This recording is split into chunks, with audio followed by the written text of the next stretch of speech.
Hello. Last कुछ videos में हमने बात की थी माइक्रोप्लास्टिक्स और वो हमारी बॉडी के अंदर कैसे एंटर करता है। लेकिन ये प्लास्टिक एक्चुअली है क्या? ये प्लास्टिक कहाँ से आता है? आज हम इसको बहुत ही सिंपल तरीके से समझेंगे।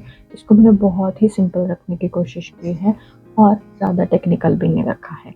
आई होप आपको ये बहुत पसंद आएगा। और अगर ये एक्सप्लेनेशन आपको पसंद आया, इनफैक्ट नहीं भी आया, आप मुझे कमेंट्स में ये ज़रूर बताइएगा। अभी हम स्टार्ट करते हैं। ओके, तो सबसे पहले ये प्लास्टिक एक्चुअली है क्या, ये आता कहाँ से? तो प्लास्टिक एक नेचुरल चीज़ तो है नहीं। ये वुड या मेटल की तरह रेडीमेड अर्थ में नहीं मिलता है। अर्थ के कोर में ये रेडीमेड तरीके से नहीं मिलता है। एक्चुअली प्लास्टिक एक सिंथेटिक मटेरियल है, ह्यूमंस ने बनाया है। जैसे यहाँ पे हमने बोला ह्यूमन इंजीनियरिंग। और इसका जो रॉ मटेरियल है वो है क्रूड ऑयल और नेचुरल गैस। क्रूड ऑयल और नेचुरल गैस क्या है? फॉसिल फ्यूल्स है। और फॉसिल फ्यूल्स मतलब जो मिलियंस ऑफ ईयर्स के पहले के प्लांट्स और ऑर्गेनिजम्स हैं, उससे ये बना होता है। ठीक है। और इसका एक एक्सट्रैक्शन का एक तरीका होता है, उससे हम क्रूड ऑयल निकालते हैं और फिर उससे प्लास्टिक बनता है। हम ये स्टेप बाय स्टेप सिंपल तरीके से समझने की कोशिश करते हैं। अभी इसका स्टार्टिंग पॉइंट क्या है? जैसे हमने कहा कि ये एक क्रूड ऑयल या नेचुरल गैस से आता है, तो प्लास्टिक का जो शुरुआत वाला स्टेप है वो बेसिकली फॉसिल फ्यूल्स से ही होता है। और इंटरेस्टिंग बात यह है कि प्लास्टिक इंडस्ट्री ही फॉसिल फ्यूल्स की सबसे बड़ी इंडस्ट्री में से या कंज्यूमर्स में से एक है। मतलब आप देखिए, एक फॉसिल फ्यूल से हमें पेट्रोल भी मिलता है, केरोसिन भी मिलता है, नेचुरल गैस एलपीजी जो हम यूज़ करते हैं वो भी मिलता है, पैराफिन, जेट फ्यूल, ये सब कहाँ से आता है? फॉसिल फ्यूल से क्रूड ऑयल एक्सट्रैक्ट करके। लेकिन अगर प्लास्टिक जो इतना हार्मफुल है एनवायरनमेंट के लिए, वो भी इससे ही आता है। तो मतलब फॉसिल फ्यूल्स पे एक डबल प्रेशर है। ठीक है। अब हम इसको एक्सट्रैक्ट कैसे करते हैं? क्रूड ऑयल तो नीचे है। अब क्या होता है, जो ये ऑयल कंपनीज होती है उसका ड्रिलिंग यूज़ करती है और लैंड पे भी और ओशंस में भी मतलब ऑयल कंपनीज ड्रिलिंग रिग से फॉसिल फ्यूल्स को लैंड और ओशन फ्लो से एक्सट्रैक्ट करती है। ठीक है। तो इस प्रोसेस का एनवायरनमेंट पर बहुत बड़ा इम्पैक्ट आता है। इसमें ऑयल स्पिल भी होता है। ठीक है। क्योंकि ये ऑयल स्पिलिंग होगा और ओशन में जाएगा, एक्वेटिक लैंड को भी एक्वेटिक इकोसिस्टम, बायोडाइवर्सिटी को ये अफेक्ट करेगा। और दूसरा, लैंड में सॉइल पोल्यूशन जो है इसको ये इनकरेज करेगा ऑयल स्पिल होने के बाद। और इस प्रोसेस में ग्रीन हाउस गैसेस का इमिशंस भी हो सकता है। ठीक है। अब आगे देखते हैं एग्जैक्टली होता क्या है। अब हमने ऑयल तो निकाला, अब ऑयल का करेंगे क्या? तो एक फ्रैक्शनल डिस्टिलेशन, क्रूड ऑयल, एक सिंबॉलिक इमेज हमने ये बनाई है। अब हम इसको समझते हैं। क्रूड ऑयल आया, फर्नेस में हमने डाला। क्रूड ऑयल को फिर रिफाइनरीज में हाई टेम्परेचर पर हीट किया जाता है। वहाँ ऑयल फ्रैक्शंस में स्प्लिट होता है, उसके कुछ फ्रैक्शन बनते हैं। यहाँ जैसे हम देख रहे हैं अलग अलग अलग अलग अलग टेम्परेचर पे क्या क्या फ्रैक्शंस में वो आ रहा है। तो सबसे इसमें जो निकलता है नाफ्ता, ये इम्पॉर्टेंट है, इससे ही प्लास्टिक बनता है। ठीक है। अभी कुछ बायोप्लास्टिक्स वगैरह भी ग्रो हो रहा है, लेकिन वो मतलब उसका डिमांड और उसके ऊपर और भी काम होना बाकी है। अभी हम बात करें जो फॉसिल फ्यूल्स है, जो कन्वेंशनल प्लास्टिक है, उसके बारे में। तो उसका जो रॉ मटेरियल है ये नाफ्ता है। ठीक है। फिर अगर हम आगे जाके देखेंगे आगे के स्टेप क्या है, तो क्रैकिंग और मेकिंग मोनोमर्स। मतलब इसमें सबसे पहले क्या होता है, अब ये मोनोमर्स एक केमिकल रिएक्शन से रिफाइनरी हमने देखी, रिफाइनरी के बाद क्या होता है, ये नाफ्ता को क्रैकिंग यूनिट में डाला जाता है। ठीक है। और फिर उसको यहाँ से वो हीट से वो छोटे छोटे मॉलिक्यूल्स में बच जाता है, जो कि मोस्ट कॉमनली इथिलीन और प्रोपिलीन होता है। और इसी से फिर पॉलीइथिलीन और पॉलीप्रोपिलीन जैसे प्लास्टिक्स, कॉमन प्लास्टिक्स बनते हैं। लेकिन एग्जैक्टली कैसे बनते हैं वो हम आगे देखते हैं। तो पॉलीमराइजेशन स्टेप बहुत इंपॉर्टेंट है, जिसको हम बर्थ ऑफ प्लास्टिक भी कह सकते हैं। तो ये जो मोनोमर्स है उसको हम पॉलीमराइजेशन केमिकल रिएक्शन से एक रिपीटेड चेन्स में पॉलीमर्स इसके बनते हैं। ठीक है। तो ये रिपीटेड चेन्स में मोनोमर्स जो बने उसको हमने पॉलीमर्स कहा। और फिर इन्हीं पॉलीमर्स से हमारे सारे आज जो हम यूज करें वो प्लास्टिक आते हैं, जैसे कि पॉलीइथिलीन, पॉलीप्रोपिलीन, पीवीसी, पॉलीस्टीरीन और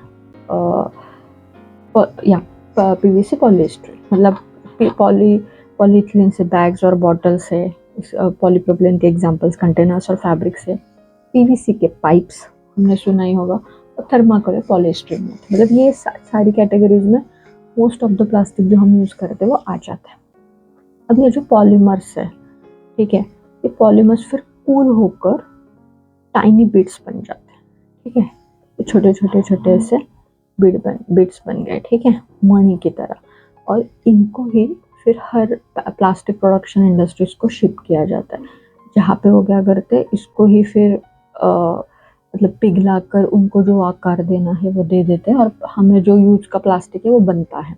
लेकिन ये जब शिपिंग होता है तो ये एक्वेटिक इकोसिस्टम में एंटर कैसे करता है, क्योंकि ये बहुत बार ट्रांसपोर्टेशन के टाइम पे या हैंडलिंग के टाइम पे ये ओशन में गिर जाता है, और वो प्लास्टिक इतनी जल्दी डिग्रेड भी नहीं होता है, वो सालों सालों हजारों सालों तक वो इसमें ही रह जाता है सिस्टम में, मतलब पोल्यूशन सिस्टम में ही रह जाता है, और वो उसका effect aquatic animals, marine pollution में हमें दिखता है, ठीक है। तो ये एक मेन सोर्स है। तो अभी क्या हो रहा है, ऑपरेशन क्लीन स्वीप, ये एक इनिशिएटिव है जो प्लास्टिक इंडस्ट्रीज अपना रही है, जिसमें वो सारी प्लास्टिक इंडस्ट्रीज मिलकर ये इन पैलेट्स को किस तरह से सेफली हम शिपिंग कर सकते हैं, स्टाफ को कैसे ट्रेनिंग दिया जा सकता है, इसमें हम मतलब किस तरह से इसका हैंडलिंग हो सकता है, और कैसे बिना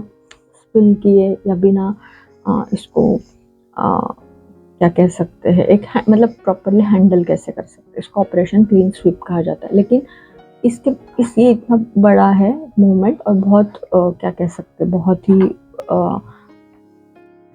वेलकमिंग मूवमेंट है। इसके बारे में हम डिटेल्ड वीडियो में समझेंगे कि किस तरह से ये कैसे चालू है और इसका इम्पैक्ट क्या हो रहा है, ठीक है। फिर आगे चलकर हम अगर देखेंगे प्लास्टिक एक्चुअली क्या है ना, प्लास्टिक का इतना प्रॉब्लम क्यों है, क्योंकि ये एक ऐसा है कि ये जो मतलब ये डिग्रेडेशन इसका फास्ट होता ही नहीं है, बहुत स्लो डिग्रेडेशन है। और जैसे कि ये पॉलीथीन है, सपोज हमने इसको फेंक दिया यूज करके, फिर ये जब सॉइल में या लैंड पर अगर हमने फेंका, या इवन ओशन में भी है, तो उसके छोटे छोटे फ्रैक्शन बनते हैं, जिसको माइक्रो प्लास्टिक, नैनो प्लास्टिक है, और यही फिर हमारे फूड चेन में भी एंटर होते हैं, और अल्टीमेटली जैसे वाटर में आ गया, सॉइल में भी आता है, फिर हमारे खाने में, एयर में, जिस पर हमने बात की है एक पहले वीडियो में, ये फिर ह्यूमन बॉडी में भी ये एंटर करता है। तो अगर हम सिंपल शब्दों में अगर हम कहें तो ये जल्दी से बायोडिग्रेड नहीं होता है, यही इसका मेन प्रॉब्लम है। आगे है क्लाइमेट लिंक। तो जैसे कि